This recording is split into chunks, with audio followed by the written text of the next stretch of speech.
அனைவருக்கும் வணக்கம். தெய்வீக பலன்கள் சேனல் சார்பாக தங்களை அன்புடன் வரவேற்கிறோம். இன்றைய காணொளியில் நாம் காண விரும்புவது ஆவணி மாத அஷ்டமி விரத சிறப்புகளை பற்றி இந்த காணொளியில் விரிவாக பார்க்கலாம். வாருங்கள் காணொளிக்கு செல்லலாம். மறக்காமல் ஒரு சப்ஸ்கிரைப் செய்யவும். ஆன்மீகத்தின்படி ஆவணி மாத அஷ்டமி திதியானது ஒரு சிறப்பான திதியாகும். இந்த அஷ்டமி நாளில் எந்த செயலை தொட்டாலும் எதுவும் விளங்காது என்று பொருள் கூறுவது வழக்கமாக உள்ளது. இந்த திதியானது இறைவன் சம்பந்தப்பட்ட திருவிழா நிகழ்ச்சிகளுக்கு சிறப்பானதாகும். இதனால் மக்களுக்கான நிகழ்ச்சிகளை இந்த விரத முறைகள் ஏற்றுக்கொள்ளாது.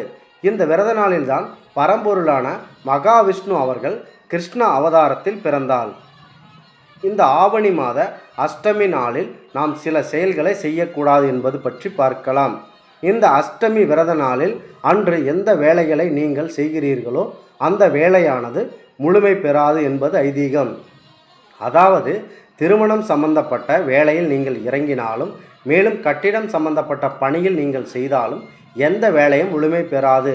இது இறைவன் வழிபாட்டிற்கு ஏற்றதாகும். இறைவன் அது நீண்டு கொண்டு போவது போல இந்த சிறப்பம்சம் கொண்ட விரத நாளாகும் இந்த அஷ்டமி திதி. இந்த அஷ்டமி திதியில் நீங்கள் குடும்பம் சார்ந்த திருவிழாக்கள், அதாவது கல்யாணம், கிரகப்பிரவேசம், நிச்சயதார்த்தம், ஏதேனும் வேலை ஆரம்பம், ஏதேனும் மக்களுடன் தொடர்பு வைத்து கொள்ளக்கூடிய சுப நிகழ்ச்சிகளாக இருந்தால் அதனை நீங்கள் செய்யக்கூடாது. இந்த அஷ்டமி நாளில் ஒரு மாதத்தில் 2 திதிகள் வரும். அதாவது அஷ்டமி திதி, நவமி திதி. இந்த 2 திதிகளும் இறைவன் வழிபாட்டிற்கு உகந்தது என்று நம் முன்னோர்கள் வகுத்துள்ளனர். இந்த மாதிரியான இருந்தாலும் கடவுளுக்கு வழிபாட்டிற்கு ஏற்றது.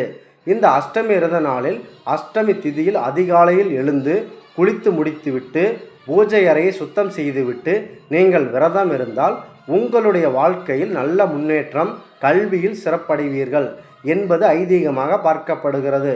பொதுவாக இந்த அஷ்டமி விரதமானது கெட்ட செயல்களுக்கு எதிராக இறைவன் மகா விஷ்ணு அவர்கள் கண்ணபிரானாக எழுந்து அவர்களை அடக்கி ஒடுக்கிய நன்னாளாகும். கம்சன் என்னும் மகா அசுரனை அழிக்க கண்ணபிரான் அவர்கள் பிறந்த நாள் இந்த அஷ்டமி திதியாகும். ஒரு மாதத்தில் வரக்கூடிய 2 அஷ்டமி, நவமி போன்ற வழிபாடுகளை ஆற்றுவது சிறந்த பலனாகும். இன்றைய நாளில் காலையில் எழுந்து கால பைரவர் அவர்களுக்கு வழிபாடு செய்வது மிகவும் சிறப்பாகும். எந்த வகையாக இருந்தாலும், கஷ்டங்கள் இருந்தாலும், வாழ்க்கையில் அதிகமாக இருந்து வந்தாலும் நம் ஆன்மீகத்தை ஒருபோதும் கைவிடாமல் ஆன்மீக சிந்தனையில் இருந்து கொண்டு இருந்தால், மேலும் இறைவன் வழிபாடு மற்றும் ஆன்மீக வழியில் நேரத்தை நாம் செலவிடுவதன் மூலம் நம்முடைய தடையில் விரைவில் உடைக்கப்படும். இந்த அஷ்டமி நாளில் முழு முதல் கடவுளான ருத்ரமூர்த்தியை நாம் வணங்கினால் நம் வாழ்க்கையில் சகல விதமான செல்வங்களும் வந்து சேரும். அழகில் குடும்பம் இருக்கும் கஷ்டங்கள் நீங்கு நம்முடைய வாழ்க்கையில் மிகவும் வெற்றியடையும். இந்த அஷ்டமி நாளில் நாம் அமைதியாகவும் ஆன்மா வழிவகுக்கக்கூடிய வகையில் நம்முடைய தியானங்கள் போன்றவற்றை மேற்கொள்ள வேண்டும். எவ்வளவு புனிதமான நாட்களாக இருந்தால் பகவான் கிருஷ்ணர் அவர்கள் இந்த அஷ்டமி நாளில் பிறந்திருப்பார்கள் என்று நீங்கள் கவனத்தில் கொள்ள வேண்டும். இந்த அஷ்டமி நாளில் நல்ல செயல்களை மட்டுமே நீங்கள் செய்ய வேண்டும். கடவுள் வழிபாட்டின் மூலம் அந்த நாளை நல்ல நாளாக மாற்ற முடியும் என்று நம்பிக்கை நம்மில் வரும். இந்த ஆவணி மாத அஷ்டமி நாளில் கஷ்டங்கள் வாழ்வில் அதிக அளவில் இருந்தாலும் இந்த இறைவன் வழிபாட்டினால் மாற்ற வைக்கக்கூடியது. நம்முடைய சொந்த கஷ்டங்கள் மற்றும் விரக்தியை ஒதுக்கி வைத்துவிட்டு இன்றைய நாளில் தெய்வ வழிபாடு செய்வது மிகவும் சிறப்பாகும். இந்த அஷ்டமி நாளில் அவ்வளவு பெரிய சிறப்பம்சம் கொண்ட திதியாகும்.